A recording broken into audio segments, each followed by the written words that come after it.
देखिएगा फोकस दूरी और वक्रता त्रिज्या के मध्य संबंध। क्या देखने जा रहे हैं हम लोग? फोकस दूरी और वक्रता त्रिज्या के मध्य संबंध। इसमें 10वीं क्लास की थोड़ी सी मैथ यूज होगी, तो पहले हम लोग मैथ की चर्चा कर लेते हैं, चित्र बाद में बना देंगे। ये P है, ये F है, ये C है, ये इन्फिनाइट है। वस्तु कहीं अनंत पे रखी है, सामने देखने का कष्ट करिएगा। समांतर आएगी, फोकस से जाएगी, नहीं जाएगी तो जबरदस्ती ले जाया जाएगा। इतना ठीक है ना? अच्छा, यहां ये केंद्र है, तो केंद्र से इस पे अगर लंब डाल दीजिए, केंद्र से पृष्ठ पर खींची गई कोई भी रेखा पृष्ठ पर सदैव लंब होती है। ये बात तो जानते होंगे ना? केंद्र से पृष्ठ पर खींची गई कोई भी रेखा पृष्ठ पर सदैव, केंद्र से पृष्ठ पर खींची गई कोई भी रेखा पृष्ठ पर लंब होती है।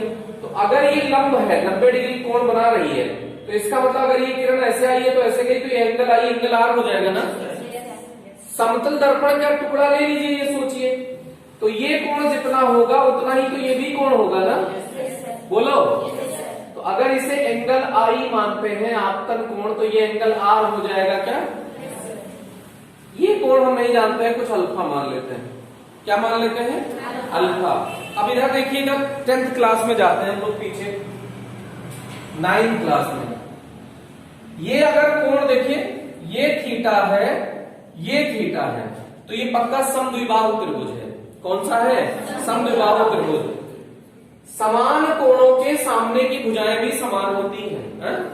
समान कोणों के सामने की भुजाएं भी समान होती हैं।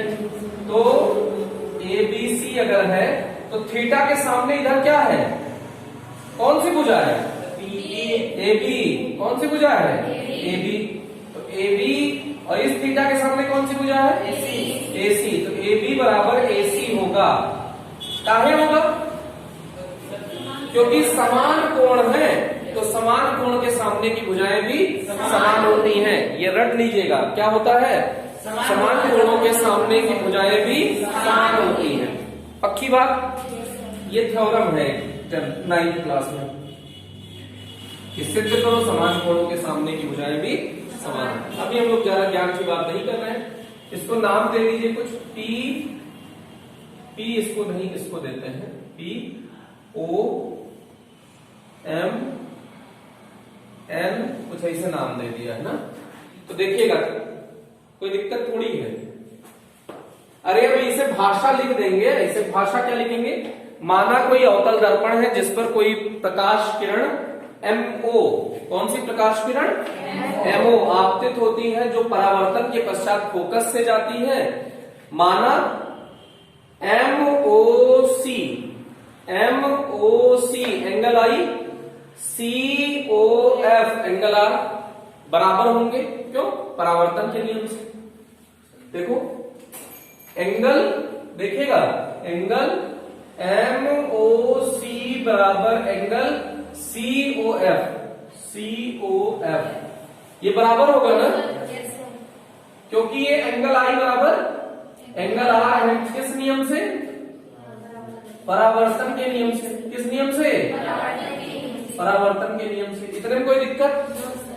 इतने में कोई दिक्कत नहीं है ना? अच्छा, ये देखिए, MOC और OCP एकांतर कोण है ना। अरे दो समांतर रेखाओं को जब तिर्यक रेखा प्रतिच्छेदित करती है, तो ये कोण बराबर होते हैं ना? नहीं आ रहा है। ये कोण बराबर होते हैं कि नहीं होते हैं? किस नियम से? एकांतर कोण है ये दोनों कौन से कोण है? एकांतर कोण। कुछ जानते होते नहीं है ना? इधर देखिएगा फिर से, MOC बराबर एंगल MOC बराबर एंगल OCF,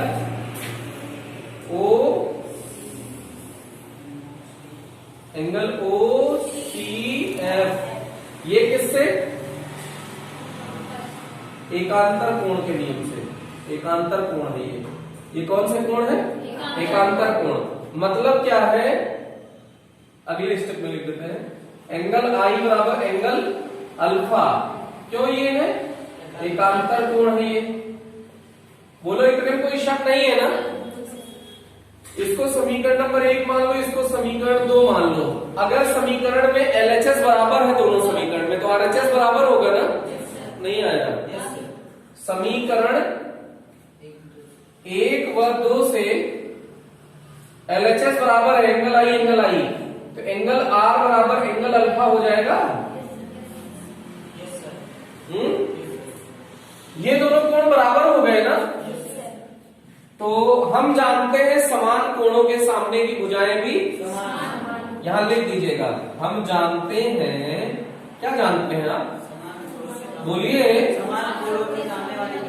समान कोणों के सामने की भुजाएं भी। ये बात अगर आप नहीं लिखे तो आपका आंसर गलत हो जाएगा। हम जानते हैं कि समान कोणों के सामने की भुजाएं भी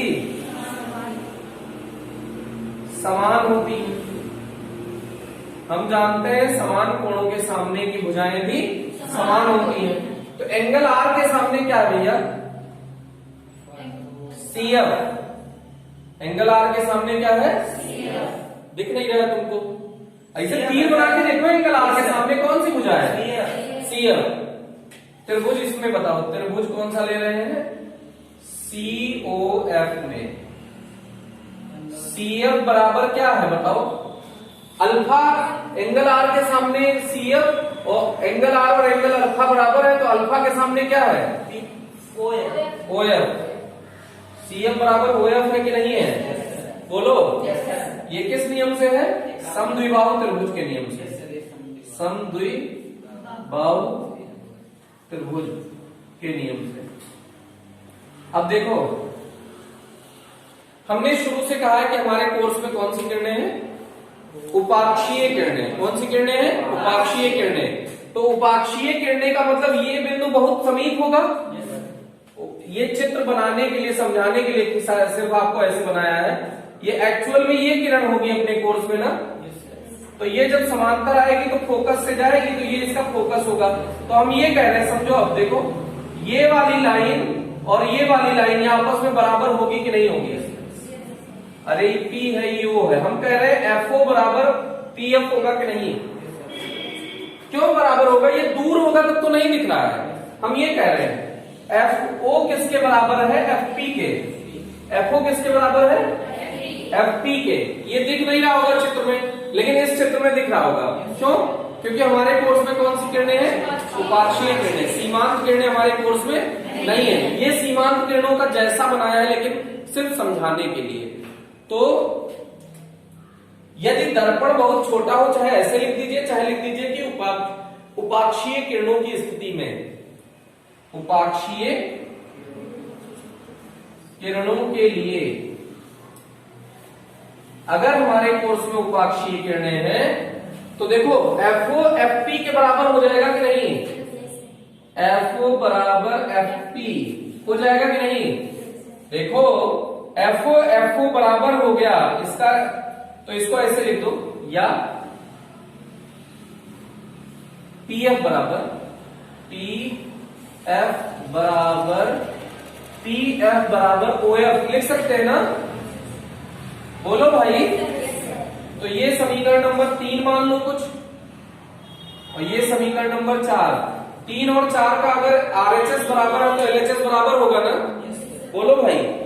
समीकरण 3 और 4 का अगर RHS बराबर है तो LHS बराबर होगा। तो समीकरण 3 4 से, समीकरण 3 व 4 से, समीकरण 3 और 4 को देखिए। 3 कहां है? 3 कहां है? OF। और 4 कहां है?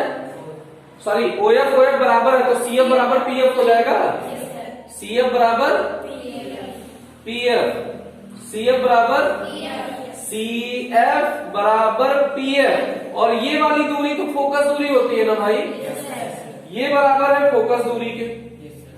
बोलो समझ में आया कि नहीं आया? आया कि नहीं आया? अब देखिए, चित्र से एक कॉन्सेप्ट लेने जा रहे हैं। चित्र से, इस चित्र से देखिए, CP क्या है? R है। तो CP बराबर CF प्लस PF है कि नहीं है?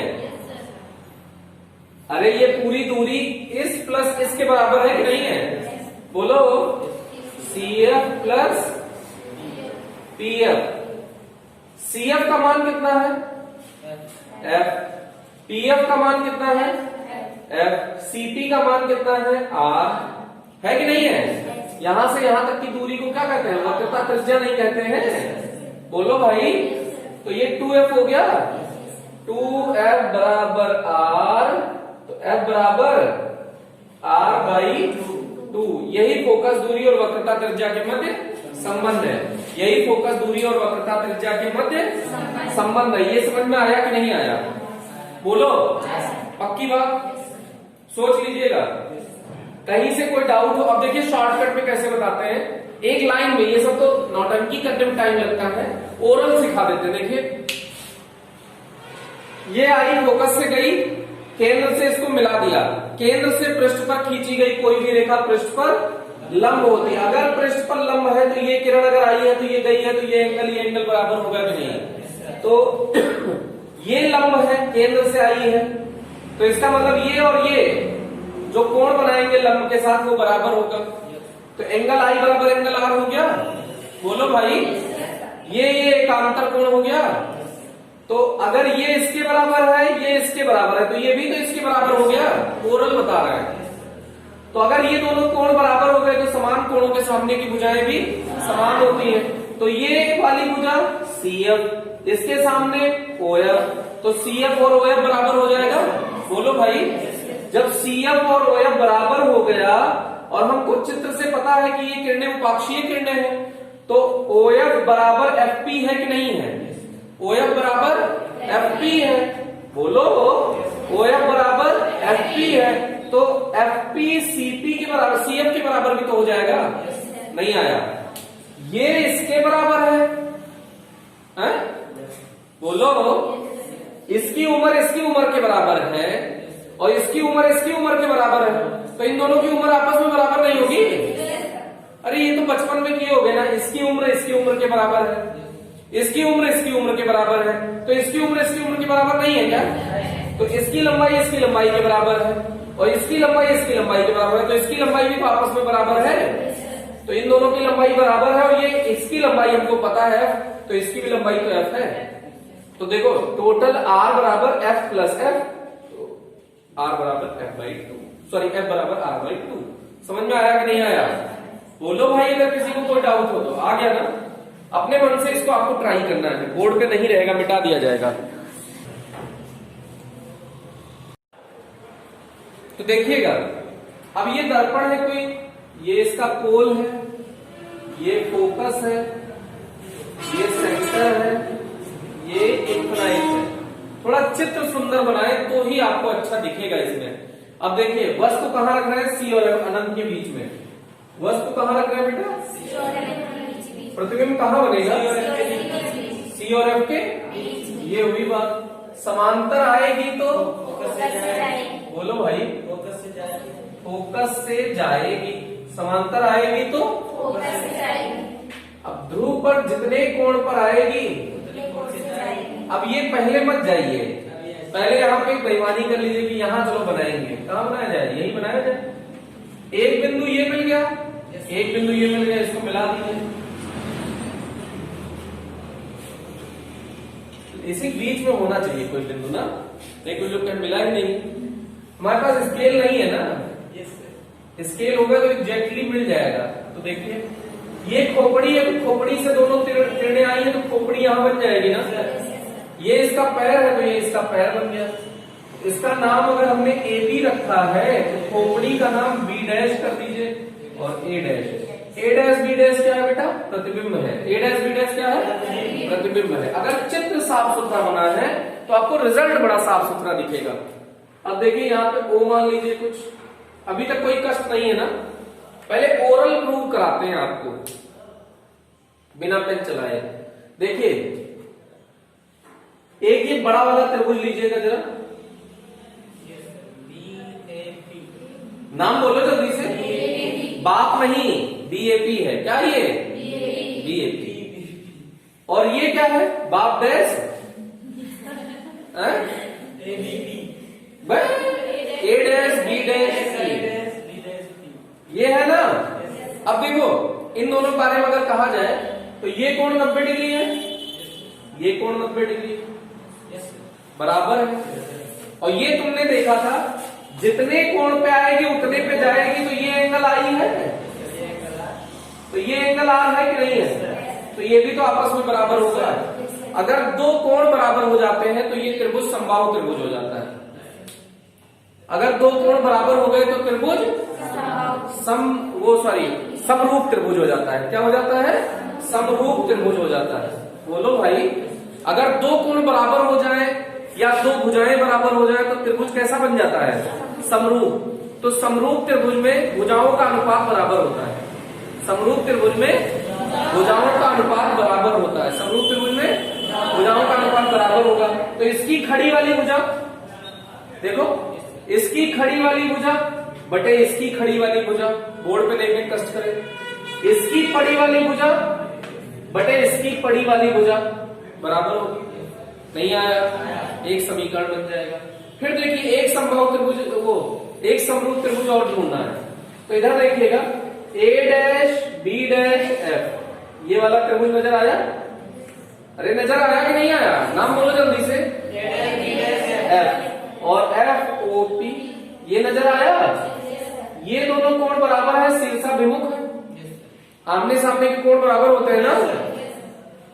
तो ये कोण आपस में बराबर है, किससे, शीर्षाभिमुख कोण है। ये कोण 90 डिग्री है, ये कोण 90 डिग्री है, ये भी कोण भी बराबर है। अरे ये त्रिभुज नजर नहीं आ रहा है ढक्कन, ये त्रिभुज का ये कोण और इस वाले त्रिभुज का ये कोण बराबर है कि नहीं है, 90-90। तो ये भी समरूप हो गया। तो इसकी भी भुजाओं का अनुपात, इसकी खड़ी वाली बटे इसकी खड़ी वाली बराबर इसकी खड़ी पड़ी वाली बटे इसकी पड़ी वाली। अरे समझ में आया कि नहीं आया। जैसे ये दो तीनों लेंगे, ये दोनों शर्त लेंगे, दोनों समीकरण बराबर हो जाएगा, उसी से आंसर आ जाएगा। समझ में आया कि नहीं आया। फिर से एक बार सुन लीजिए क्या करना है, शुरू यहीं से करते हैं। एक छोटा वाला त्रिभुज ले लीजिए, लिया, एक बड़ा वाला त्रिभुज ले लीजिए, ये आमने सामने के कोण बराबर हो जाएंगे, ये एंगल 90 डिग्री, ये एंगल 90 डिग्री हो जाएगा, बोलो। तो इसकी खड़ी वाली बटे इसकी खड़ी वाली, तो इसकी पड़ी वाली बटे इसकी पड़ी वाली बराबर हो जाएगी, एक समीकरण मिल गया, मिला ना। अब फिर बड़ा वाला त्रिभुज ले लीजिए, ये वाला त्रिभुज और ये वाला त्रिभुज, इसका ये कोण 90 डिग्री है, ये कोण बराबर है, एंगल आई एंगल आर परावर्तन के नियम से। तो ये भी दोनों समरूप हो गए कि नहीं। कौन कौन सा, एबीपी, ए डैश बी डैश पी, ये दोनों बराबर हो गए, समरूप हो गए, बराबर नहीं समरूप हो गए। तो इसकी खड़ी वाली बटे इसकी खड़ी वाली, इसकी पहले लिए थे खड़ी वाली, इसकी खड़ी वाली बटे इसकी खड़ी वाली, तो इसी की पड़ी वाली बटे इसकी पड़ी वाली, ये दोनों बराबर कर दीजिए। आप देखेंगे दोनों समीकरण बराबर हो चुके हैं, आंसर आ जाएगा। समझ में आया कि नहीं आया। फिर से देखिए, अब बड़ा शुरू करते हैं कहानी, शुरू किया जाए। कौन कौन सा त्रिभुज लिया जाए, पहले बड़ा वाला ले लिया जाए, छोटा वाला, छोटा वाला ले लिया जाए, तो छोटे वाला ले लो। त्रिभुज बोलो भाई, ए डैश बी डैश एफ तथा त्रिभुज एफ ओ पी में त्रिभुज नजर